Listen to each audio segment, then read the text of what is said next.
Hello friends, എല്ലാവർക്കും നമസ്കാരം. ഇന്ന് ഞാൻ വന്നിരിക്കുന്നത് ഒരു ഓണം റെസിപ്പി ആയിട്ട് തന്നെയാണ്. ഓണത്തിന് ഉണ്ടാക്കാൻ പറ്റിയൊരു കാബേജ് തോരൻ്റെ റെസിപ്പിയാണ്. തോരൻ എന്ന് പറയുമ്പോൾ എല്ലാവർക്കും തന്നെ അറിയാൻ പറ്റുന്ന റെസിപ്പി ആയിരിക്കും.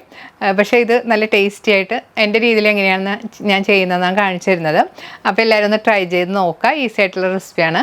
അപ്പോൾ ബാക്കിയുള്ള ഓണം റെസിപ്പികളുടെ ലിങ്കൊക്കെ ഞാൻ ഡിസ്ക്രിപ്ഷനിൽ കൊടുക്കാൻ, കാണാത്തവരെല്ലാം എല്ലാം കണ്ടെന്ന് ട്രൈ ചെയ്ത് നോക്കണം.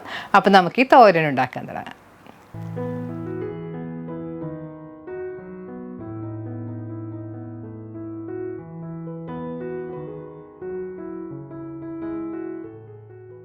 തോരൻ ഉണ്ടാക്കാനുള്ള കാബേജ് ആദ്യം ഒന്ന് ചോപ്പ് ചെയ്തെടുക്കണം.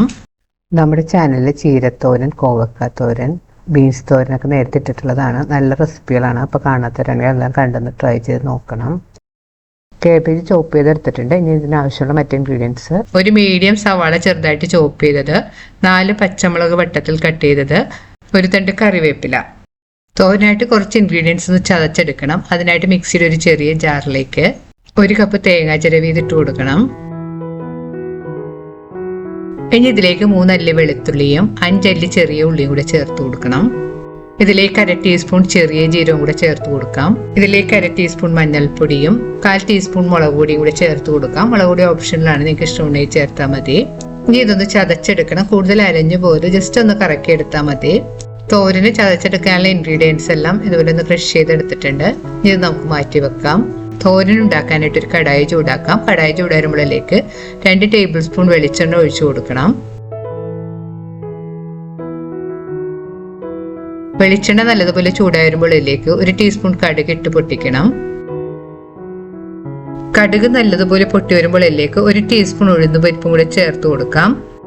പരിപ്പ് ചേർത്ത് വഴറ്റി കൊടുക്കണം. ഉഴുന്നുപരിപ്പ് ഒരു ചെറിയ ലൈറ്റ് ബ്രൗൺ കളർ ആവുന്നവരെ വഴറ്റി കൊടുക്കാം.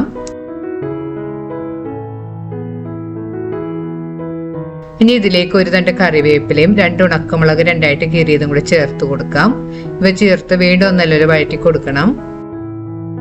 ഇനി ഇതിലേക്ക് ചോപ്പ് ചെയ്ത് വെച്ചിരിക്കുന്ന സവാളയും പച്ചമുളകും കൂടെ ചേർത്ത് കൊടുക്കാം. ഇവ ചേർത്ത് വീണ്ടും നല്ലൊരു വഴറ്റി കൊടുക്കണം. സവാള ബ്രൗൺ കളർ ആവേണ്ട ആവശ്യമില്ല. ഒന്ന് സോഫ്റ്റായി ചെറുതായിട്ട് കളർ മാറി വരുമ്പോഴേക്ക് 1/2 ടീസ്പൂൺ മഞ്ഞൾപ്പൊടിയും കൂടെ ചേർത്ത് നല്ലൊരു വഴറ്റി കൊടുക്കണം. മഞ്ഞൾപ്പൊടിയുടെ പച്ചമണം മാറുന്നവർ വഴറ്റി കൊടുക്കാം. ഇനി ഇതിലേക്ക് കട്ട് ചെയ്ത് വെച്ചിരിക്കുന്ന കാബേജും കൂടെ ചേർത്ത് കൊടുക്കാം. കാബേജ് ചേർത്ത് വീണ്ടും നല്ലൊരു വഴറ്റി കൊടുക്കണം. കാബേജ് ചേർത്ത് 2-3 മിനിറ്റ് നല്ലതുപോലെ വഴറ്റി കൊടുക്കണം. ഇനി ഇതിലേക്ക് പാകത്തിനുള്ള ഉപ്പുപൊടിയും കൂടെ ചേർത്ത് വീണ്ടും നല്ലൊരു വഴറ്റി കൊടുക്കാം. ഈ സ്റ്റവ് ഒരു മീഡിയം ഫ്ലെയിമിൽ വെച്ച് പാൻ ഒന്ന് മൂടി വെച്ച് 3-4 മിനിറ്റ് ഒന്ന് കുക്ക് ചെയ്യണം. ഇടയ്ക്കൊന്ന് പാൻ്റെ മൂടി മാറ്റിയിട്ട് വീണ്ടും നല്ലൊരു മിക്സ് ചെയ്ത് കൊടുക്കാം. വീണ്ടും മൂടി വെച്ച് കുറച്ച് സമയം കുക്ക് ചെയ്യണം. കാബേജ് മൂടി വെച്ച് കുക്ക് ചെയ്യാൻ തുടങ്ങിയിട്ട് ഒരു 4 മിനിറ്റ് എല്ലാം കഴിഞ്ഞ് ഇനി പാൻ്റെ മൂടി മാറ്റിയതിന് ശേഷം ഇതിലേക്ക് അരപ്പ് ചേർത്ത് കൊടുക്കണം. കാബേജ് ആദ്യം നല്ലപോലെ ഒന്ന് മിക്സ് ചെയ്ത് കൊടുക്കാം. അതിനുശേഷം കാബേജ് പാൻ്റെ എല്ലാ സൈഡിലേക്കൊന്ന് നീക്കി അതിൻ്റെ നടുവിലേക്ക് ക്രഷ് ചെയ്ത് വെച്ചിരിക്കുന്ന ഇൻഗ്രീഡിയൻസ് ചേർത്ത് കൊടുക്കണം.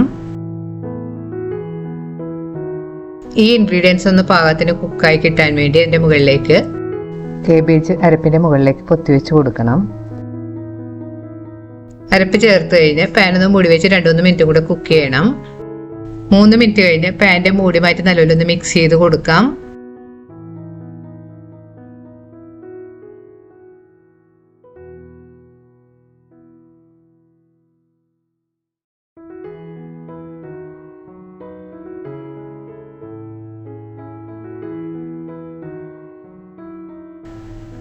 കാബേജ് പാകത്തിന് കുക്കായിട്ടുണ്ടോ എന്ന് നോക്കണം. കാബേജ് പാകത്തിനെല്ലാം കുക്കായിട്ട് വന്നിട്ടുണ്ട്. ഉപ്പ് കുറവാണെങ്കിൽ പാകത്തിന് ഉപ്പെല്ലാം ചേർത്ത് കൊടുക്കുക.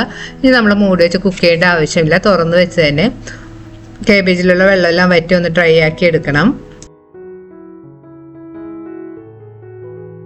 ഇപ്പോൾ കാബേജ് തോരൻ പാകമായി വന്നിട്ടുണ്ട്. ഇതിന് നല്ലൊരു ടേസ്റ്റ് കിട്ടാൻ വേണ്ടി നമ്മൾ ഇതിൻ്റെ മുകളിലേക്ക് 1 തണ്ട് കറിവേപ്പിലയും 1 ടീസ്പൂൺ വെളിച്ചെണ്ണയും കൂടെ ഒഴിച്ച് നല്ലപോലെ ഒന്ന് മിക്സ് ചെയ്ത് കൊടുക്കാം. ഇത് ഓപ്ഷനിലാണ്, നിങ്ങൾക്ക് ഇഷ്ടമുണ്ടെങ്കിൽ ചേർത്താൽ മതി. പക്ഷേ ഇങ്ങനെ ചേർക്കുമ്പോൾ തോരൻ നല്ലൊരു ടേസ്റ്റ് കിട്ടും. വെളിച്ചെണ്ണയും കറിവേപ്പിലയും എല്ലാം ചേർത്ത് കഴിഞ്ഞ് പാൻ കുറച്ച് സമയം ഒന്ന് മൂടി വെക്കാം. വളരെ ഈസി ആയിട്ട് ഉണ്ടാക്കിയെടുക്കാൻ പറ്റുന്നതും നല്ല ടേസ്റ്റിയുമായ സദ്യ തോരൻ റെഡി ആയിട്ടുണ്ട്. ഒട്ടും കുഴഞ്ഞു പോകാതെ നല്ല ടേസ്റ്റി ആയിട്ടുള്ള റെസിപ്പിയാണ്. അപ്പോൾ എന്തായാലും നിങ്ങൾ ഒന്ന് ട്രൈ ചെയ്ത് നോക്കുക. ട്രൈ ചെയ്ത് നോക്കിയിട്ട് നിങ്ങളുടെ അഭിപ്രായം കമൻറ്റ് ബോക്സിൽ മറക്കരുത്. നിങ്ങളുടെ ഫ്രണ്ട്സായിട്ടൊക്കെ ഷെയർ ചെയ്യുക. വീണ്ടും ഇതുപോലെ സിമ്പിളും ടേസ്റ്റിയുമായിട്ടുള്ള റെസിപ്പി ആയിട്ട് നമുക്ക് കാണാം. താങ്ക്